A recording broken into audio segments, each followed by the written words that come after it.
મેં બિઝનેસમાં જોયું છે કે નેગેટિવનું માર્કેટિંગ બહુ ફાસ્ટ થાય. यस, એટલે ये તમારી વાત રાઈટ છે. किधर मैंने एक किताब में पढ़ा था કે તમારે છે ને દારૂની દુકાન ખોલો ને તો લોકો લેવા આવે અને દૂધ વેચવા માટે ઘરે ઘરે જવું. તો સારી વસ્તુ છે ને ફેલવામાં છે ને સમય લાગે. તમે જુઓ કે માની લો સિટીની અંદર કોઈ બોમ્બ વિસ્ફોટ થયો હોય, અમે એમાં 25 લોકો મારી ગયા હોય તો એ છે ને હેડલાઇન બની જશે.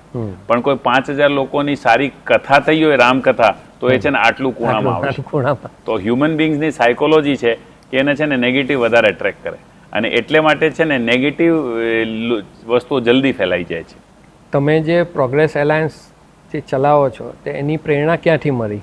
તો પ્રોગ્રેસ એલાયન્સ જે સંસ્થા છે એક એન્ટરપ્રેનર માટે કામ કરવાવાળી સંસ્થા છે અને એની પ્રેરણા અહીંયાથી મળી કે દુનિયામાં છે ને બધા જ લોકો પોતપોતાની રીતે સમાજ કલ્યાણનું, લોક કલ્યાણનું, માનવતાને સારું બનાવવાનું કામ કરી રહ્યા છે. કોઈ ભૂખ્યાને ભોજન કરાવી રહ્યો છે, કોઈ બ્લડ ડોનેશન કેમ્પ કરી રહ્યો છે, કોઈ આઈ ડોનેશન કરી રહ્યો છે, કોઈ હોસ્પિટલ બનાવી રહ્યા છે. માણસનો દુઃખ દૂર કરવા લોકો અલગ અલગ રીતે કામ કરે છે. કોઈ યોગાના અભ્યાસ કરાવી રહ્યો છે. પણ મેં એક વસ્તુ નોટિસ કરી કે દેશની જો સૌથી વધારે સેવા કરવાવાળો વ્યક્તિ હોય તો એ સૌથી પહેલાં આપણી આર્મી છે. કેમ કે એ છે ને સરહદ પર છે ને અહીંયા સીના પર છે ને ગોળી ખાઈ લે છે, એની જાન આપી દે છે એની દેશ માટે. તો સૌથી મહત્વનું વ્યક્તિ મારે દૃષ્ટિકોણથી જે છે દુનિયામાં જે દેશની એ છે આપણી આર્મી, આપણા પોલીસ, આપણા જવાનો જે આપણી રક્ષા કરતા હોય અને આપણે રક્ષા કરતાં કરતાં પોતાનો જીવ ગુમાવી દેતા હોય. એ સેકન્ડ નંબર પર જો હું કોઈને ગણતો હું, that is entrepreneur.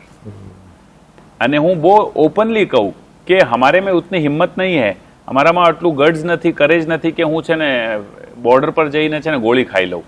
A courage મારામાં નથી.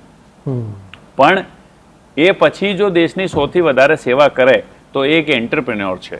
એનું કારણ છે એન્ટરપ્રેન્યોર છે ને કોઈ બિઝનેસ સેટઅપ કરે, માની લો અત્યારે સ્ટુડિયો સેટઅપ કરે કોઈ, તો સૌથી પહેલા છે ને એ લેન્ડલોર્ડને રેન્ટ આપે, પછી એ ઇલેક્ટ્રિસિટી બિલ ચૂકવે, પછી માણસ જે રાખ્યા હોય એની સેલરી ચૂકવે, પછી મટીરિયલના પેમેન્ટ કરે. આમ કરતા કરતા કરતા કરતા બધાને પૈસા આપ્યા પછી જો એને વધે તો એને ઘરે લઈ જાય. તો કહેવાનો મતલબ છે કે બધાનો પેટ ભરીને જે પોતાના પેટમાં એક દાણું નાખે એનું નામ છે એન્ટરપ્રેન્યોર.